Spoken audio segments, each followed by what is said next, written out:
Hello, everyone, and welcome to the Thrive with Cate podcast. I'm here with Dr. Robert Lufkin, and his website is robertlufkinmd.com. And the reason I really wanted to speak with Dr. Lufkin is I follow him on LinkedIn, and he posts prolifically. And there's just so much overlap between what I've been talking about for years with Uninflamed and with Primal Habits, and he's reaching a much more mainstream audience. The more I looked into Dr. Lufkin's background and his bio, I noticed the 200 papers that he's published, the academic papers, and I looked into what those were, and he's done so much extensive research on MRIs and testing and how do we use machines to understand what's going on in humans, that I was super curious about how did he make the shift from being a practicing physician and author of these 200 peer-reviewed scientific papers and go into really rethinking metabolic health and longevity and trying to communicate to the masses, to the mainstream masses, particularly in the United States, about the choices that they're making, what's actually in their food, the medications that they're taking. And I wanted just the absolute inside story. So Dr. Lufkin's also a physician medical school professor at UCLA and USC, as well as being a New York Times bestseller. So welcome so much, Dr. Lufkin, to the show. Well, thanks, Cate. It's a pleasure to be here, and please call me Rob if you want. Okay, I'll do that, Rob. That sounds great. So I just like to start off with a bit about your background and the work you did in MRIs and what the connection, if there was any connection there, and what you were seeing with the rise of chronic inflammatory diseases or chronic disease. Yeah, that's a great question. I mean, my whole career basically has been in kind of Western or allopathic conventional medicine. You know, as a medical school professor, you get to do research and write papers, peer-reviewed papers, and teach residents, and often is not learn from them, and also practice medicine. So it was kind of a great thing. And my specialty was medical imaging or radiology. So I was knee deep or up to my ears in MRIs and CTs and that kind of stuff, and everything was going well. And then something happened that made me change. And let me say, first of all, the book is critical of Western medicine. I'm part of the problem, right? I'm Western medicine. So it's self-critical. But in spite of that, I think Western medicine in the 20th century transformed our lives. It really truly made the world a better place as far as public health measures and infectious disease and the pills and surgeries that were developed in that century. Those of us who were around then, it really was magical, and even today, if I get hit by a car out in front of the street, I'm going to want Western medicine to deal with the acute, the fracture, the blood transfusion, the spleen rupture, those kinds of things. The problem is, and what this book is about, and my journey was, in the 21st century, we're facing literally a tsunami of what are called chronic diseases, which are seemingly unrelated. Things like obesity, diabetes, high blood pressure, cancer, heart attack, Alzheimer's disease, mental illness, this whole group of things that are now in biblical numbers, never before seen in history, whereas they were present in the 20th century, but they just have blown up in the 21st century, now taking up 80% of our healthcare budget. And most adults have at least one of these diseases in the U.S. and around the world as well, too. And the problem is, when Western medicine takes those pills and surgeries that work so well to last, and applies them to chronic disease, they, in many cases, are effective treating the symptoms, but they don't treat the underlying cause and the root cause, so to speak, and the disease continues to progress. And I became interested in this, to answer your question finally, after, I'd like to say, well, I wanted to make the world a better place, but no, actually, I was perfectly happy doing what I was doing. And then I came down with 4 of those chronic diseases myself, suddenly, unexpectedly. And I went to my doctors and, I said, what's up? And they said, hey, take these pills. And I was prescribed 4 pills. And, and I said, well, hey, is there anything else I could do?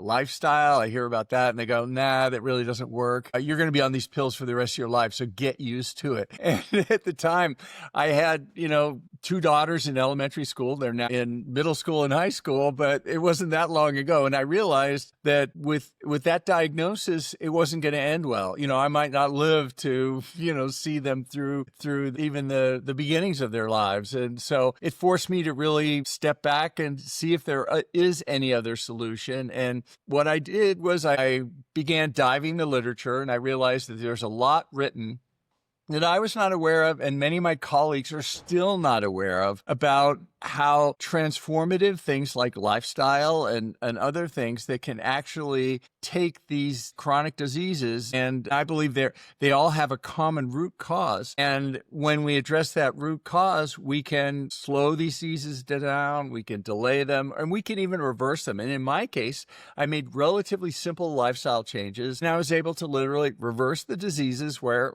I went to the doctors and they couldn't believe it. They thought the labs were broken. I got off all the medicines, and now I've made it my mission to focus on this and help others take back their health and hopefully not make the same mistakes that I did. Yeah. So are you willing to share what you were diagnosed with? Of course. Yeah. Yes, I am. I talk about it in the book, and there are 4 diseases. The first was high blood pressure or hypertension. And most adults in America have high blood pressure, or they're being treated for it. So it's the norm, really. So it's very, very common. The second was glucose abnormalities, which was a prediabetes. It was essentially insulin resistance and diabetes. And then the third was a kind of arthritis, a sort of joint pain called gout. And the fourth one was blood lipid abnormalities that were sort of out of whack there. And at first glance, these seem like very, very unrelated things. How is high blood pressure related to arthritis?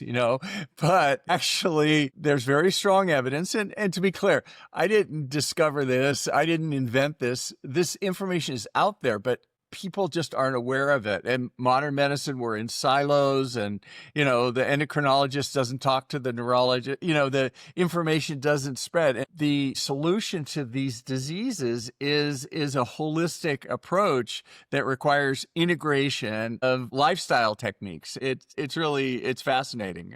I love it. Yeah. It's like we've had opposite paths in many ways. Like I started in yoga and Ayurvedic medicine, and it's entirely diet and lifestyle driven. So in Ayurvedic medicine, the basis of health is daily rhythm and seasonal rhythm, and then annual rhythm, and then stage of life rhythm. So if you were to distill health into a word, it would be rata, it'd be rhythm, right? And so if there's disease, it's arrhythmic. We're out of rhythm, whether we're out of rhythm with how we're breathing or how we're moving or how we're eating and fasting or how we're sleeping, that's the first place we diagnose is like, what's out of rhythm? And so I was fortunate early in my career as an Ayurvedic medicine practitioner and having this background both in yoga and in Ayurveda, which are both emphasizing what are we doing every day, right? That's enhancing rhythm. That's making the rhythm strong. And they use words like guru. So like the guru has a really strong rhythm so that when they're taking the actions, they're doing it from a place of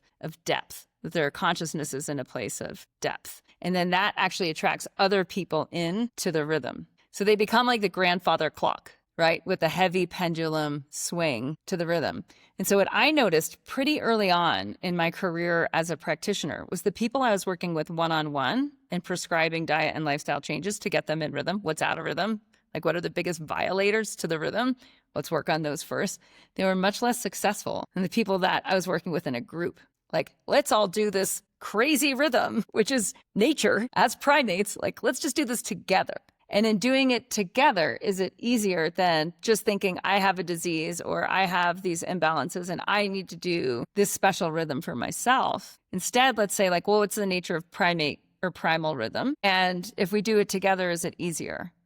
And what I noticed, and I was pretty young at the time, I was in my early 30s, it was like the contrast was stark between the people I was working with one-on-one and the group. Because it's so hard to make diet and lifestyle changes on our own, especially when everyone else around us is like perfectly happy drinking wine and watching Netflix at night or, sleeping in a little bit, pressing snooze button and waking up and just like rolling up. It was like whatever the norm is that we're around is the heavyweight in our life as to whether we'll be in rhythm or out of rhythm. Yeah, that's such a good point. I want to get back into that, but before we do that, one question: do you foresee in your future, on your journey, aha moments similar to mine, where you have some challenge in your life and you go to your Ayurvedic practitioners and they say, "Oh, it's lifestyle," and you go, "What about pills?" They go, "Nah, this doesn't really work." And then finally you discover, "Oh, I need a pill for this." I love that. I love that, Rob. Yeah, right. Because I mean, actually, in Ayurveda, there's a really beautiful story, an allegory it goes like this. The sage at the Ayurveda school is graduating the class, and there's 100 graduates, and he sends them all out. Their final exam is like, go find a plant that doesn't work as a medicine. And so they start trickling back immediately, and then some a week later, some a few weeks later, and then finally after 30 days, like the last one comes back, and they're like, I can't find one. And it's the same thing with it's the same thing with the allopathic drugs. It's like, no, there's a use, like everything. There's a concept in Tantra, in yoga, that it's like, it's all Shiva. So it's all divine, like everything. There's a place for everything in the world of all. And I think the more of us understand that and start to work from that perspective, then it's the all ships rise together. What's your sense? Yeah, that's a great point about it, sort of going back to the sense that working together about lifestyle and the sense of community and group. And even though I'm a doctor, I now realize that doctors don't make me healthy. If I go to my doctor, they just make me less sick. If I want to be healthy, that's on me. And it's about lifestyle and changes that really a doctor can't do my lifestyle. They can make suggestions, but for me to change my lifestyle, it's all about me as a patient. I'm talking now as a patient. Yeah. I have that agency. And to your point, I think in my experience, it's so much more effective when people do this as a community or with coaches, or they feel, it's hard. It's hard. It's not impossible, but it's harder to do these things in isolation. And the challenge is, in our world today, especially in the US, we're surrounded by poisons and junk food in our food supply, in our water supply, in our air, everywhere. And the accepted behavior is it's okay to eat these things and feed them to our children. I would love to imagine a scenario, if I go to my elementary school and, the kids are sitting around, the parents are talking, and a parent walks over to a kid and lights a cigarette for the child and puts it in his mouth, that person would be jumped by all the other parents and they would, they would revolt. But somehow it's okay for a parent to get a bowl of sugar cereal and pour chocolate milk on top and, feed it to them. And that's okay, somehow. So can we, let's talk about, I really did want to get into this, is like, how much of the issue is policy? What is, the Food and Drug Administration is obviously a hoax. I think at this point, anyone who's been somewhat awake in the last 2 to 3 decades, even if we go before 2 or 3 decades to the basically the anti-fat campaign, where eggs were bad and butter was bad in the 80s, all of that. Right?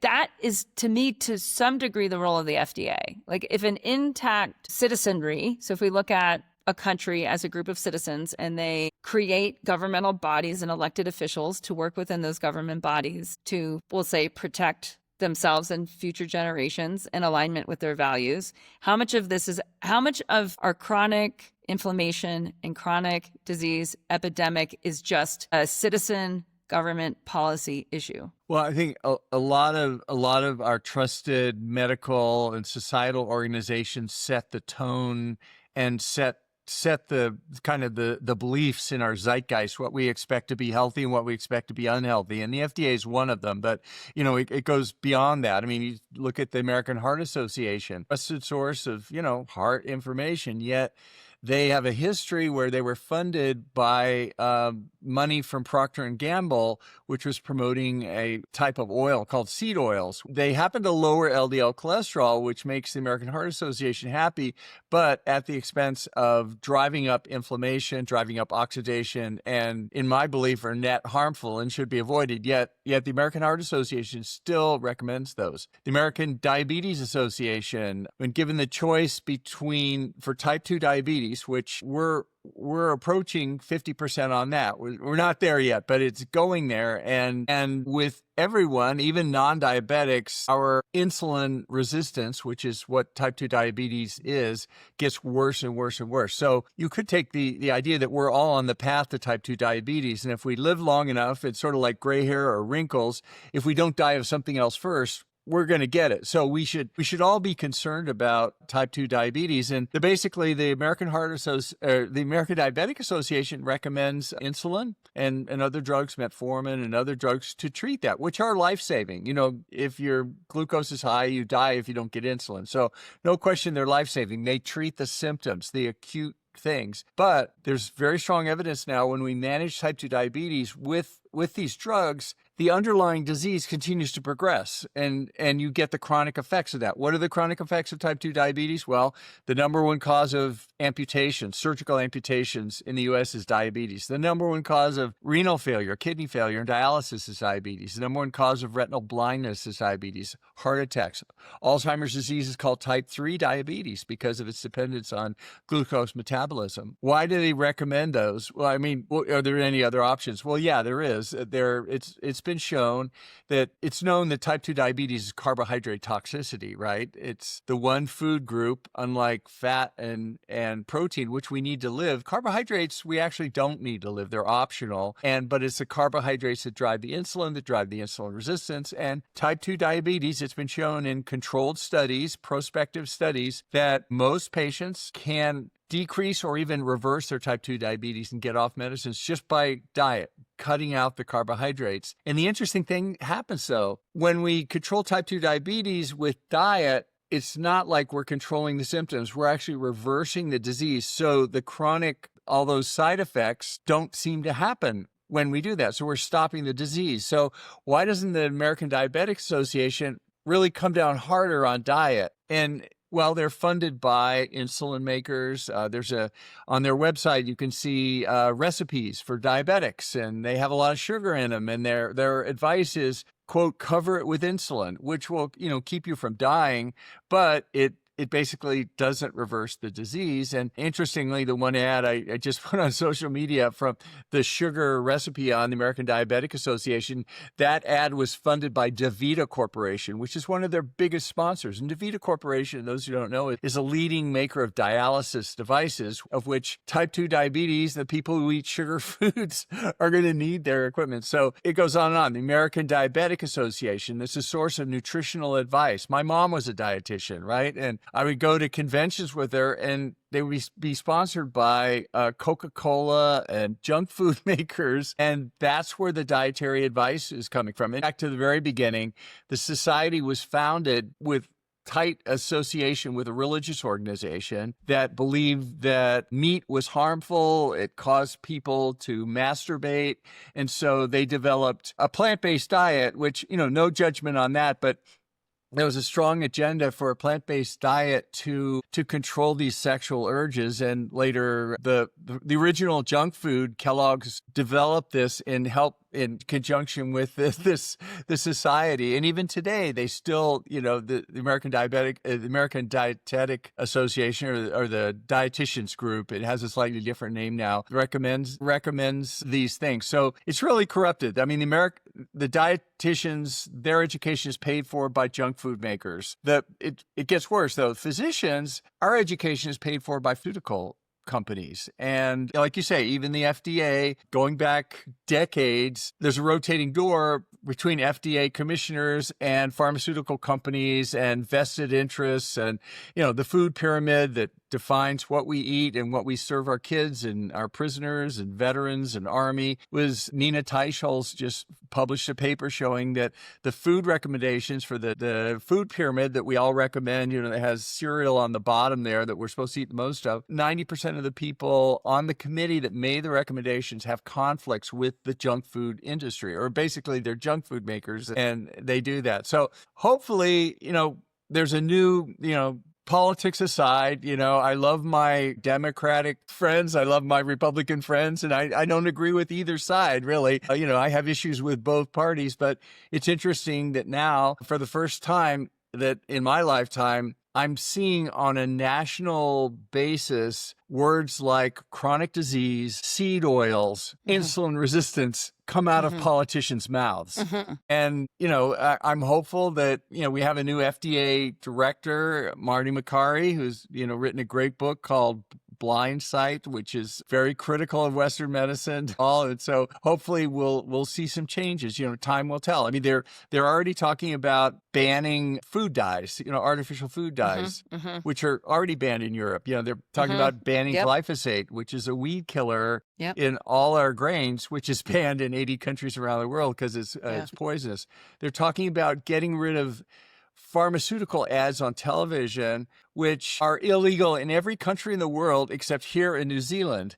Why is that? Because it's a corrupting influence that your media is paid for by drugs. And so the media is not going to be critical of drugs. And, so there's a lot of hopeful talk with this new administration. And I don't care if they're Democrats or Republicans. I just want to get it done, and before this, the Republicans or the Democrats had never been able to do any of this stuff. So let's keep our fingers crossed and see what happens. Absolutely. Yeah. The idea that we think we're operating with personal choice, and what my research and life experience has come down to is like, we're not. Like, we're so influenced, and just like the TV commercials, we're so influenced by our habits are so heavily influenced by what is available to us and what other people are doing, that it's not a simple matter of just knowing what to do. A lot of people know that if they, on the extreme level, if they do cryotherapy, if they do fast mimicking diet, if they do elimination diets, that they just feel great.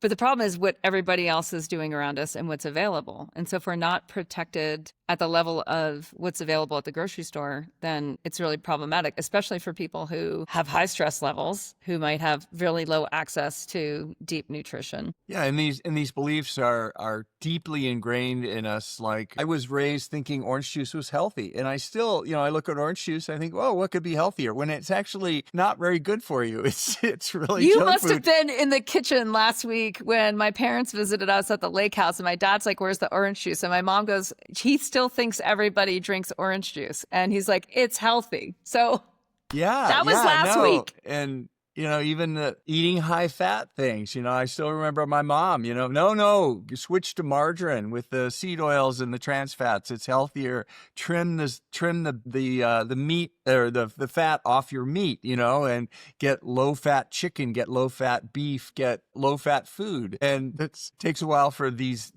beliefs to change in our society. Yeah. Yeah. And so this idea that we need to be personally invested, like the rate of change at the institutional level, if we look at precedents, we could say that's probably going to be much slower than the accelerated rate of obesity and diabetes and chronic disease, not just in the US, but really kind of spreading around the world. And if we look at the amount of subsidies, like these industries that are heavily subsidized, to keep the system working, and the amount of capital that is involved with that, it seems to me a bit overwhelming, that like we're actually subsidizing disease. Yeah, and the big one, of course, and the new administration has highlighted this as well, although it's been happening for decades, is the junk food industry is subsidized by the federal government so that it's cheaper to use seed oils in frying or cooking or hummus or salad dressing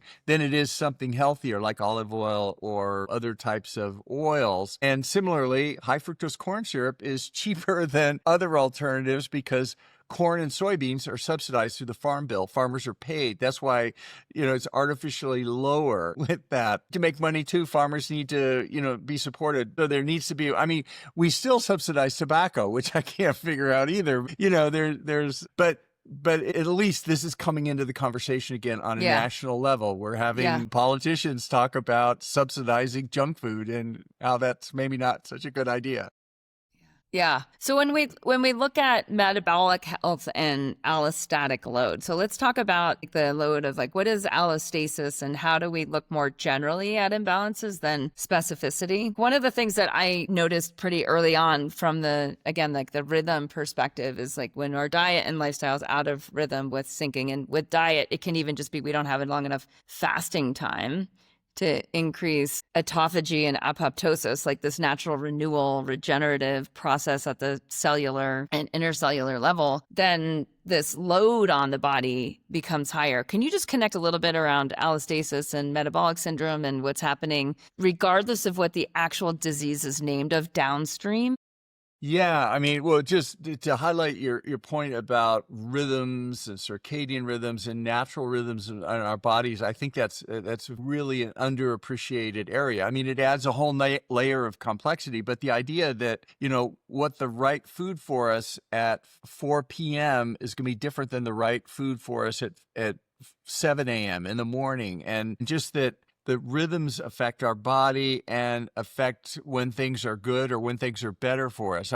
I just did an interview with a good friend of mine here in LA on our podcast, and he's a neurologist, and he's interested in central rhythms as a central aging clock for longevity for human beings. And anyway, long story short, there's an area in the hypothalamus, which is the part of the brain, right in the middle of the brain, that controls rhythms and our internal clock. And someone did some experiments with mice where they removed the stem cells from this area, and the mice immediately got very old and showed accelerated aging. When they replaced the stem cells in this region, this central clock region, the mice got young again, and they took old mice and do that. So anyway, what he's doing now is, and he's on the frontiers of things, but he's developed a system with an MR scanner. In the MR scanner, I get scanned. Then through the pictures, it figures out where my hypothalamus is, and I put a plastic thing on my head. And then there's a device, an ultrasound device, that will actually hit my hypothalamus with focused waves. And what these waves do, they don't open up the blood-brain barrier or damage the cells of the hypothalamus, but they change their nature so that when we inject exosomes, which are the product of stem cells, essentially, we inject exosomes into my bloodstream. When I do this to my hypothalamus, those things preferentially go to my hypothalamus. So it's a way of delivering those things to the human hypothalamus. And where are you injecting them? Like, what part of the body do you inject it into the bloodstream? Venous, anywhere. Oh my just gosh, in the bloodstream, anywhere. because and it just the blood goes everywhere, but this causes them to stick in the brain. And now they're talking about doing it. You can do it in the hippocampus, or you can do it in the amygdala. You can do it for, psychedelics, like ketamine or psilocybin. You can, activate different areas of the brain with it. And it's, it's a completely new area, but it's fascinating. And he's doing it in a clinical trial with patients now. It reminds me of, and I had the privilege of studying in the Sanskrit, the entire language is vibrational. And so, before we became really externally focused, groups of humans were very internally focused with how do we operate the system. And so the culture of yoga co-arose with a language, right, that was vibrationally based. And so the term mantra, it's not very well understood outside of India or outside of, I would say, really advanced yoga culture. But mantra is highly sophisticated to create certain waves in certain systems of the body and then in certain locations of the body. And so when you have like a specific mantra that's given for a specific imbalance, it's to like restore and direct energy into various places. So I would love to see those exosome studies done with mantra, because it's the same idea of like, why not create the vibration, right? Again, it's all medicine, right? Yeah. And so as we get much more integrated, we can see this incredibly sophisticated system of vibration that's used through a person using their own ability to create vibration or create sound wave. Yeah, I mean, I'm always struck by medical education when I went there, and even to this day, if you came from another planet and looked at medical schools, we approach the human body as a biochemical machine. It's all about biochemistry, chemical reactions, and throw in DNA and enzymes and exosomes, all these things. The part that gets very little attention, in my opinion, not enough, is vibrations, and not only mechanical vibrations with acoustic things, certainly, but also electromagnetic vibrations, electromagnetic waves that, our cells produce light and other electromagnetic radiation. And, there's evidence that we communicate with other organisms, at least some things with heart rate and other things when people are in proximity, they can synchronize and different things like that. It's always struck me how that there's not enough attention given to vibrations, mechanical and electromagnetic in our bodies. It's really something that we just haven't paid enough attention to. Yeah, it makes me curious about the studies happening in India. And because that's where we might see some of this crossover happening is out of their med schools, because they have so much more of a mix. And so I found I've just found in general, some of the more interesting studies generally come out of Europe and India that have, I would say, more of an energetic understanding with a very physiological based test. Yeah. And hopefully, I mean, that's the great thing about science, unlike faith or religion or anything. And I'm blanking on who said it, but it's a great quote. It's that science, unlike religion, works whether you believe in it or not. And so if, in India or wherever people discover things, they publish it, and then hopefully it's adopted and can be, used around the world that way, So tell me, how does that fit with the placebo effect? That's a great question. I mean, the placebo effect it's underutilized. There's this famous study out of, it was patients with knee pain, the sham surgery study. Yeah. Remember that one? Yeah.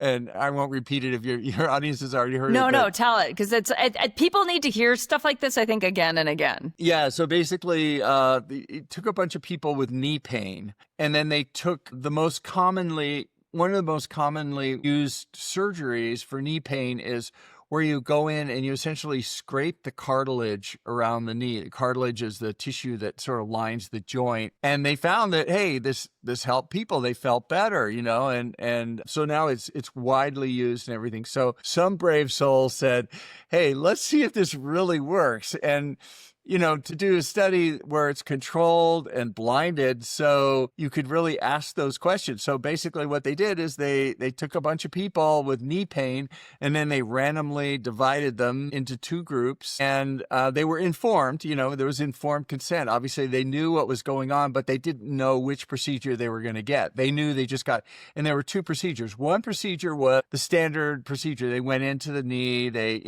anesthesia, go to sleep, or sedation. Then they drilled into the knee, put some drains in there. There's all this stuff goes on. They scrape the knee and then take it out, sew it up, and they're done. The other group went to sleep too. They had the same anesthesia, and then they actually cut their knee, so they had an incision, and I think they may have even gone into the joint. They put a scope in there, but they didn't do anything. They didn't scrape the cartilage or anything. They sat there for 20 minutes, twiddled their thumbs, and I think they might have even had noise of the instruments going on, so people subconsciously would hear these. But they tried to replicate as closely as possible. And then, at the end of the study, they followed them, 6 months out, 8 months out, and immediately. And long story short, what they found out was, of the people who got the surgery, a large percentage of them got better. They were happy with the results, and, it was good. And there was a small percentage that didn't get better, and they were unhappy with the results. And there was a few people in the middle that, hey, it did, it maybe a little improvement or something. Then they went to what are called the placebo group, the group that didn't have the surgery. And basically they found a small percentage of people, didn't notice anything, but there was a small percentage of people who got better, and they felt better. And, they rated it 5 stars. They were happy with it. So the question is, when the paper came out, it was like, oh, here's a placebo effect. Maybe we shouldn't do this surgery because maybe the surgery doesn't do anything. It's just the, placebo.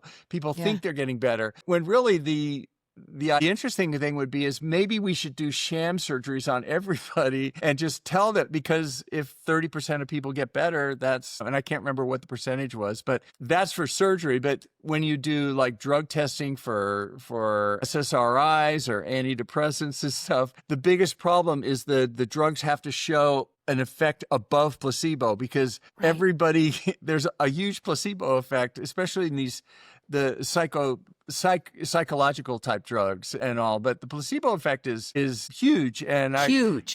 I just spent a week with Joe Dispenza down Oh, in you did? Yeah. Mexico at one Yeah. of his retreats, and it was I had him on our podcast, and we had some good conversations. And I went to his retreat, but he's very powerfully, very eloquently talks about the placebo effect, and I think one of his books is "You Are the Placebo," right? Yeah. Yeah. Yeah. You are the placebo. So that, I mean, that's kind of my point with like, I don't know how much of science is science and what belief is belief. Even with, even if we take surgeries and doctor recommendations or recommendations by people about their doctor, it's like so many people will stand behind choices that they've made, like just hard stop. And we see this, I mean, it's even been analyzed with like car commercials, like people who watch like the whole commercial or who will like read the newsletter are people who have bought the car. So that happens, I find, in people that have had the hip replacement surgery or the knee replacement surgery or the heart surgery or are on this drug or are on that drug, is they're going to advocate based on the choices that they've made. Because when we make certain choices, we get invested in those choices.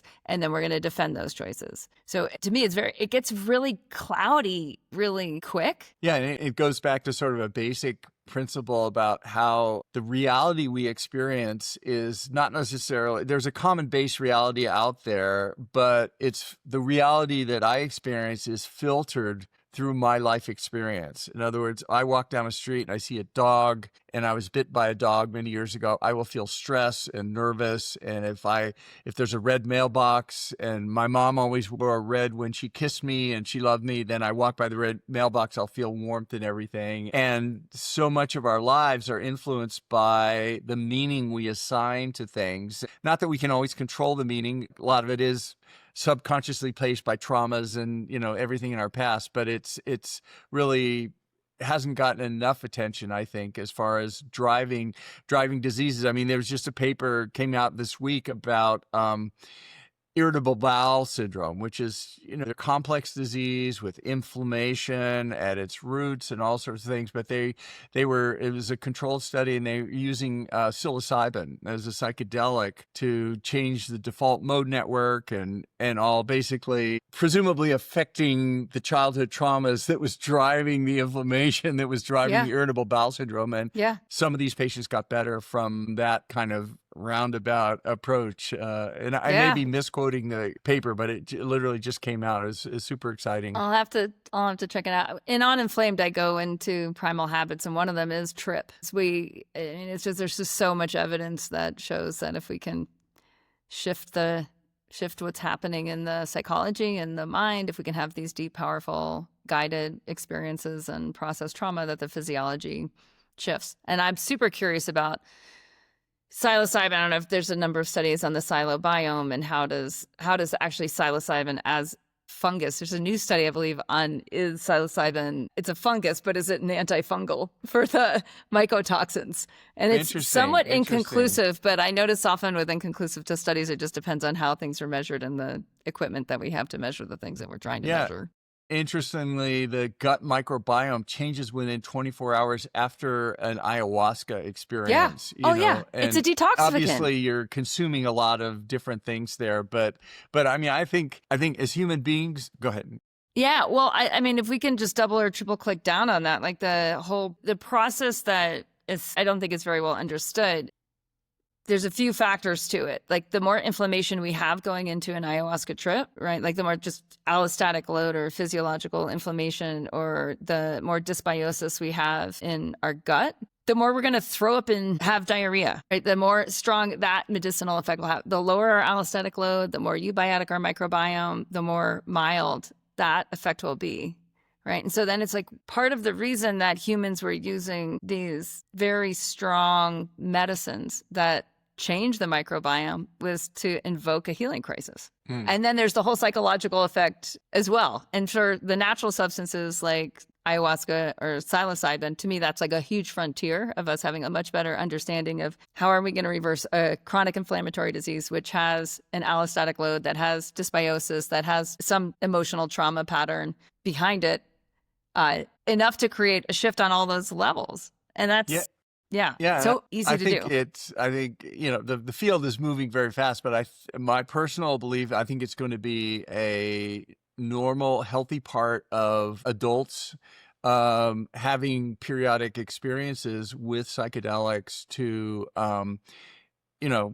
reset the default mode network, get out of the ruts that our Yeah. lives create, and be Yeah. open, beginner's mind. And, I think everybody has trauma, it may be Yeah. not major trauma, but we all have, no one gets out unscathed from their childhood and their parents and even our day-to-day existence with, Even modern spouses, medicine, friends, modern medicine is traumatic, I would say. Yeah. And so those kind of traumas create, stress, PTSD at some level. And these drugs have been shown, MDMA included, to actually affect PTSD, and the FDA is, fast tracking both psilocybin and MDMA for depression, one, and for PTSD for the others.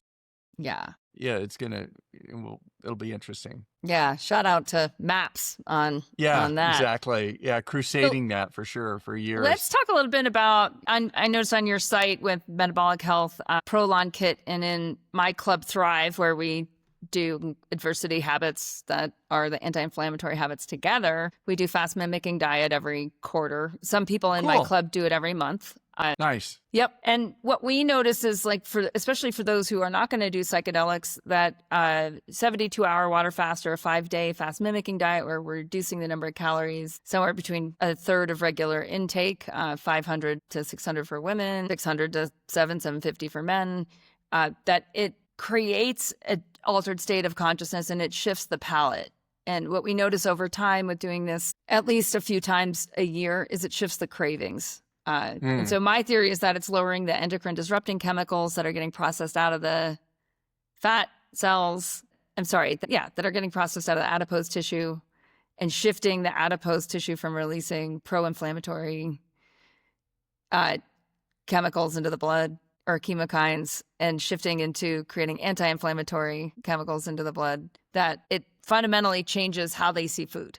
Like, that's what we notice. Yeah. And it shrinks their stomach, so they're no longer overeating, and they're back in like fasting rhythm. So they're in a cycle of the stomach shrinking and then expanding with food. Like that gets returned, that pulsation back to rhythm. I think that's such a healthy thing. And it just in the way you described it, 72-hour water only or a 5-day fasting mimicking diet. And these things have tremendous benefits, autophagy, and then all the other things. And the spiritual side, just changing the mindset.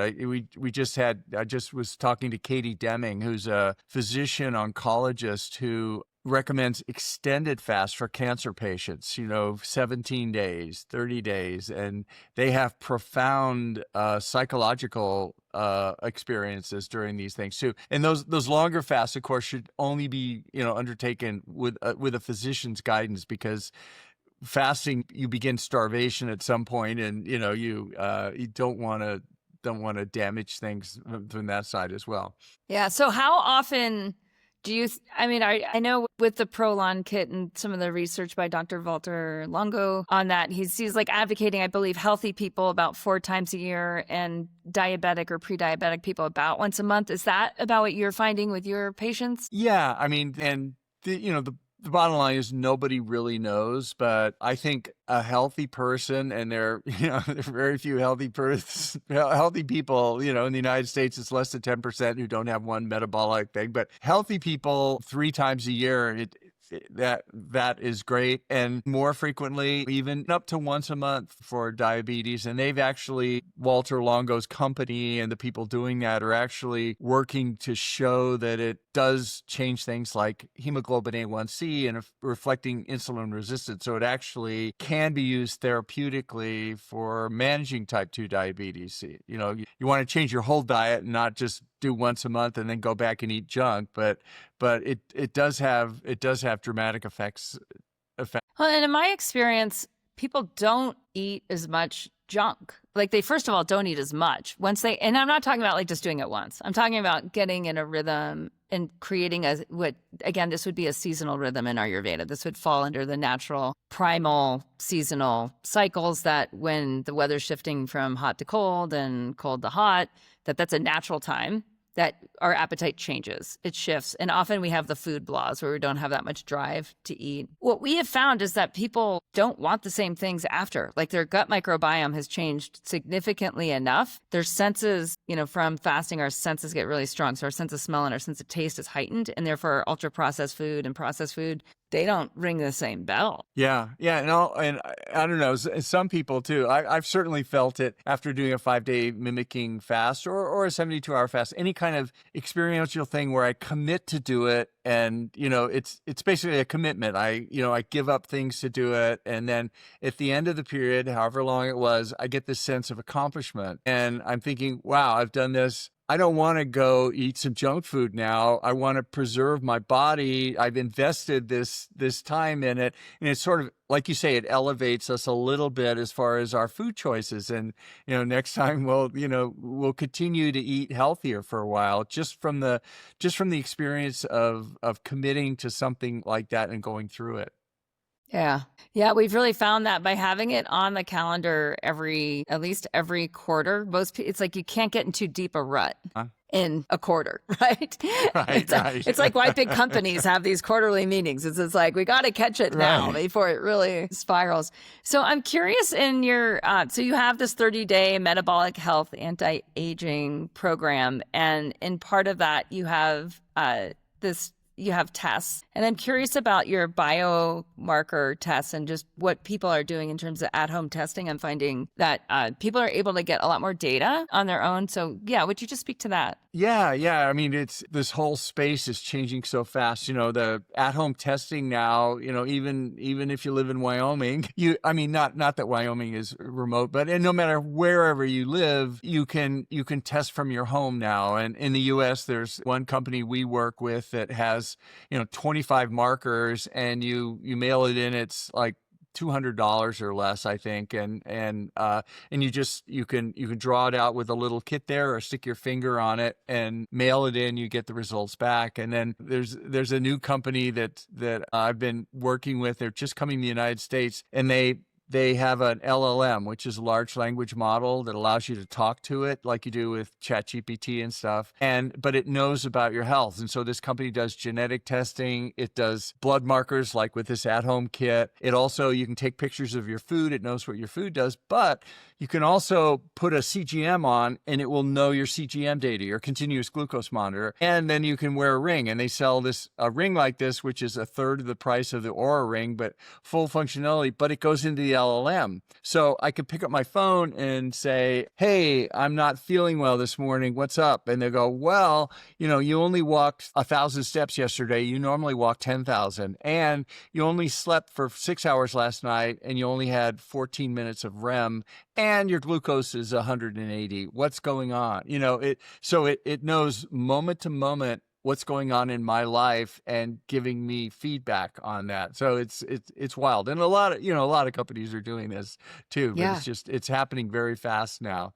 So having these like personalized medicine is really the future, right? Where we'll be using AI, we'll be having more data, we'll be able to do testing, we'll have more control of our data, and that will be more or less like the return to the citizen. Well, yeah, and I think it's different than medicine. I think we go to a doctor if we're sick, but if we wait until we're sick when we go to the doctor, that's a big mistake, because these chronic diseases start years to decades before the doctor ever diagnoses them. So it's about wellness and maintaining wellness. And so it's healthy people getting these, and they're maintaining their lifestyle, their rhythms, their vibrations, these sorts of things with these tools. So it's super exciting. I can't wait to see what happens.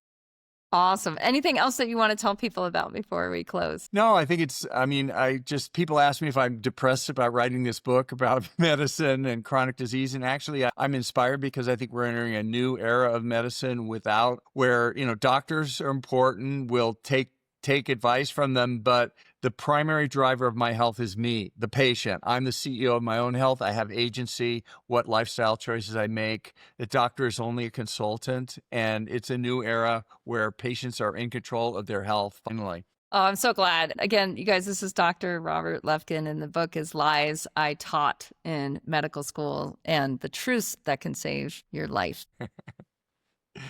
All right, you guys. Hello, listeners. So I have created for the wellness pros out there who listen to this show, the Wellness Pro Launchpad, and I'll get you in for free. Just go to wellnesspro.academy/launchpad, LAUNCHPAD, launchpad.